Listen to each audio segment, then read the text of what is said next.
I'm here with the one and only Immortal Technique here on Behind the Headline with MintPress News. Immortal, thank you very much for joining the program. Thank you for having me. So I want to touch base on some, kind of critical issues that are going on the planet right now. So to allude to one of your songs, you obviously, and in many of your songs, you talk about how, for example, people like Bin Laden were on the CIA payroll and, were working with Zbigniew Brzezinski. In Syria, all these kinds of documents have come out to show, for example, WikiLeaks documents that show between Hillary Clinton's emails that basically they're doing this for Israel's, an Israeli general or official said this would be good for our policies and for Western policies. There's a Pentagon document that talks about how they knew the money that they were sending to Syrian rebels they were basically linked to Al-Qaeda. So do you see a similarity in just history repeating itself with the foreign policy that goes on right now? Maybe I should be interviewing you, huh? You sound like you really want to speak your truth. No, look, irrespective of what information you or I get, you know that it's partial information. We don't actually know what is transpiring on the ground out there, although we can see that people are being killed and suffering incredibly. And I can speak from personal experience living in Peru, a country that suffered through having a rebellion by a leftist organization, and what actually happens is the same thing that happens in a lot of places. The rebels will come to a town and they'll say, hey, we're going to liberate this town, and if you're with the government, then we're going to kill you and we're going to get you out of here because the government is corrupt and cruel and mean and tortures people, right? Yeah. So when the rebels leave, what happens? The government forces come back and they say, oh, this is a rebel town. This entire town belongs to the insurgency, and we're going to cleanse the area and kill you all. Caught in the middle, of course, are the Syrian people who didn't ask for any of this. The reality is that many people feel like the Arab Spring was batting cleanup for the Bush Doctrine. Bush Doctrine was to replace regimes, specifically in the Middle East, to advance foreign policy of the United States of America. The only way to counter the insurgents that are well equipped is to paint the people fighting for freedom as terrorists. Then find a faction looking for foreign investment, install them in power and murder any objections. You can't stop. Now, that's the basic premise. We can go into petrodollars and you can go into specifics about whatever you want. But the bottom line is that there's no denial that we decided that we would change a regime, not for the betterment of those people, but for the betterment of our economic status or military strategy whatsoever. This is not the first time that we've done this. We did this many, many times. One specific example that I always bring up is El Salvador, where the government spent billions of dollars to facilitate a counterinsurgency. So when you look at this, you can say to yourself, what moral responsibility do I bear, right? Like, let's say you and your wife were having an argument and you got violent, and I came in with a gun and I said, hey, I don't know what you're gonna do with this, but it's not my fault. Do what you're gonna do, just take care of her. And I left the room. I can't act like I'm not morally responsible for what happened. And as a matter of fact, even in a court of law in America, I'm also responsible for her death, for providing you with the weapon, knowing what you were gonna do with it. So if we are being so callous with individuals' lives that we're willing to fund something like this without thinking of the outer-reaching consequences, that really does say a lot about where we are as a nation. The other thing that cannot be discounted, though, I'm sorry, in this instance, is the collusion in between several key people within the GCC who have decided to keep this thing going. And people who have provided information, who have provided mercenaries, who have provided dollars behind the scenes in order to keep the war going. Now, we also have to be honest. It's not like Assad was a democratic leader. It's not like he was a good person. It's not like he was a good man. But if we're talking about dictatorships, there are a lot of other dictatorships. I mean, the Saudi Arabian government, that's not a democracy either. That's just as bad a dictatorship as the other. But the problem is that America loses credibility throughout history for having that sort of selective morality, deciding what that they're going to consider to be a horrendous act and not, because unfortunately we're still stuck in the post-Cold War era where we've decided that irrespective of what the collateral damage is, we feel like we need to make our presence known. Almost like when I went to Afghanistan, you're talking to your wife about that earlier, one of the people said to me, of course they take innocent people and torture them in Bagram. Of course they ship innocent people to Guantanamo Bay. If there were only guilty people in there, brother, it wouldn't be as frightening, would it? Yeah. The fear factor is that anybody could be snatched off the street. You and your entire family one day, just for doing this program, could find yourself in prison being tortured, and that would be enough for the average father, husband, to say, am I willing to put my life in danger? Yes. Am I willing to put my wife and my children's lives in danger over this? I'm sorry. That's what they count on, because I honestly think people who rule this society and rule this government know much more about the human thought process and about the human body and the psyche of us than we know about ourselves. Yeah. Exactly, that's really true. That, you know, obviously Assad has many problems and murders and everything like that, and then but oftentimes, and you know, you mentioned you are from Peru, you know, when the U.S. government tries to do their neoliberal imperialism over there, they obviously demonize the person that's currently in power, and but the person let's say that's true, the person that they replace them with is just as bad, if not worse. And we can see the recent example in Honduras with the murder of Cesares. And there's also the context within that of, do I really believe that they care? Yeah. Like, for example, when I heard all of these individuals ranting about these sexual attacks in Europe that took place, that were unfortunately some of them carried out by people who had immigrated there recently as refugees, right? That's inexcusable behavior. That's disgusting behavior. But you know what? I'm glad that you finally noticed something about women, because you people had nothing to say about rape, about violence, about a rape culture, about the sexuality of people before. As a matter of fact, you are some of the most sexist and homophobic people on the right wing, and now you care about women. Now you care about women's rights. Now you care about defending women. Now all of a sudden you become the champion of women's rights. No, you're not. You're just doing that because you feel like it's a way for you to exclude your Islamophobia. You know, what's going to happen when we examine the rape statistics and we see who's actually committing the majority of the rapes in the world? You know, what are we going to say about that? You know, we're going to say that it's about power. It's not just about sex, right? We're going to say that a lot of these things are done with the consent of government, because they know that rape is a tool that they can use to scare and torture people. And it's a tool that's being used now within the theater of war. War is rape. War is murder. War is a violation of people's human rights. Exactly.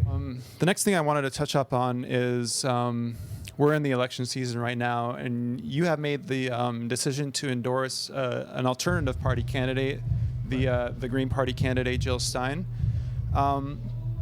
You have a lot of people making obviously the lesser of two evils agreement, but we saw that play out in 2012, where, you know, it was Obama versus Romney. In 2015 alone, Obama dropped 23,000 bombs in the Middle East. How many people have to die before we stop playing politics with other people's lives? I really don't know the answer to how many people need to die. I could say hundreds, I could say thousands. I would say that what needs to die is not people, but the mentality of doing that and seeing yourself as moral while being able to do these things. Now, in terms of Obama and his foreign policy, you know, he's definitely been a person that's obviously been to the right of his positions domestically. Domestically, he remains in character as a progressive. But how can you possibly consider yourselves a progressive? And how can Obama even utter the word Black Lives Matter, or the phrase Black Lives Matter, when obviously they don't matter when you're launching drone strikes in East Africa, when you're launching drone strikes somewhere in Asia? Because if you're going to show me a picture of a black child who was killed by police in this country, you know what? I have a picture of a black child, a brown child, that was killed by one of your drone strikes overseas. And what's unfortunate is that the same excuse that you hear a lot of these conservatives make about the reason that black people are disproportionately killed, and they refuse and have a blind eye to the injustice, you're going to find those same explanations from so-called liberals and so-called progressives about why those children needed to die or why it's an acceptable casualty of war, when really we find out later on through things like the drone report that they're firing missiles on people based on metadata. You know, I think every government in some world every government in this world has injustice. You know, it's silly to think that they don't. Yeah. It's silly when someone says, "Oh, you know, America, they're so corrupt," and I do a little research about where they come from, and I say, "Hey, listen, dude, we're corrupt." You know what I mean? We probably took it to another level, but there's definitely corruption, and there's murder, and there's violence everywhere in the world. I think the difference is that people see America as the facilitator of that for other people. You know, it's not that it's the great Satan; it's just a bank. And it endorses whatever Satan comes up and wants to borrow money. Yeah. So it's not. People look at it like it's the devil. It's not the devil. It's just the devil's bank. Yeah. And unfortunately, there are people here who don't believe in killing people for money. There are millions of people in America who don't agree with the government's over preemptive war and collateral damage and deporting 12 million people and all of these ridiculous right-wing positions. But the biggest Achilles heel of the left in this country is that all of these unions, they wanted a bigger piece of the pie for their people. But the one thing that they didn't do, or probably didn't do effectively, I should say, because I'll admit that many of them tried, they never asked themselves, who's in that pie that I want a bigger slice of? Yeah. Who cooked that pie? What's the pie made out of? You know? Yeah. Who had to die for this pie to even exist that I want to slice a piece out of for myself? So I think that when you look at contemporary politics, you're going to find that there is a necessity for a third-party candidate. And, I've been supportive of some libertarian positions because I know Governor Gary Johnson that's running for them also came out with a position of non-interventionalism and not dropping bombs on children. He's definitely, a person who is against this ludicrous idea of deporting 12 million people. And I'm glad that them and Jill Stein were also able to effectively put pressure on the left wing of the Democratic Party as well. Yeah. Because if you think that Bernie Sanders isn't in any way, shape, or form influenced by the pressures of his own constituency from the left, then people are crazy. Of course he's got to listen to them, because at the end of the day, he knows that if he's going to run a credible campaign, or at least the semblance of one until he decides either to start a movement or do whatever he's going to do after this campaign season is done, he's going to need to stand on the side of righteousness. Exactly, and there was a lot of pressure put on him because of his support for the war on Gaza in 2014. But do you think that there is more to change than just voting? Oh, obviously. I mean, look, first of all, if voting 4 times every century is the idea of democracy, 25 times every century is the idea of democracy, then there doesn't exist a democracy in this country. We're a federal republic. All right, we're not a democracy, first of all. Second of all, I think that a lot of people don't understand the history of this nation. They don't understand how things got like this. For example, I always tell a story the same way I'm going to tell a story when I get on stage, about how I was arguing with a guy online and he told me that ISIS was the biggest threat to the world. And I said, okay, well, if ISIS is so terrible, you tell me what you hate about ISIS. And the guy goes, they're forcibly converting people to their religion, they're enslaving people, and they're stealing their land, and that's not American. And I started laughing because I was like, that's what made America America. You have no knowledge of history, no knowledge of who you are, right? And all of the people, like we touched on in the first question, a lot of people that were radicalized in Islam were done for the purpose that we needed people who believe in something that are willing to die for it.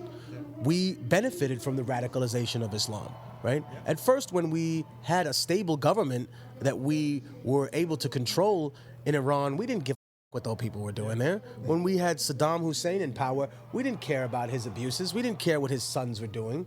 When I say we didn't care, I don't mean I didn't care. I definitely cared. I cared that horrific things happened to those people. I care, but when I say we don't care, I'm saying the government of the United States obviously didn't care because they facilitated his bombing of the Kurds, and they facilitated the torture of his own people by continuing to have an individual like that in power. So it says a lot about where we are as a nation and as a people, that we need to stand up more often and be able to confront these things. You know, we live in a country that thank God I don't have to live in a theocracy, all right? I don't have to have somebody else's religion pushed on me. But this country should have the freedom to allow people to believe in whatever they want. I want to thank you again for coming on the program. And do you have any final words for our viewers, and tell us more about what you're doing right now? Just want to say shout out to everybody watching here at MintPress. I just want to say that it's not important that you agree with everything that I say. It's important that you question every single thing that you're told. I have a new album, The Middle Passage, coming out. We talk a lot about very difficult topics there, but I assure you that, you know, I may speak like a vulgar man sometimes, but my music is not vulgar. My music talks about the pain and suffering that human beings are forced to endure on this planet. And I'm hoping that one day we can come to a position where we'll look back at these times and say, you know what? Those were the dark ages. Thank God those times have passed. Peace. Thanks again. Take care. They have the audacity to tell you that you learning about your culture is dangerous to America. No. You learning about your culture is dangerous to the injustice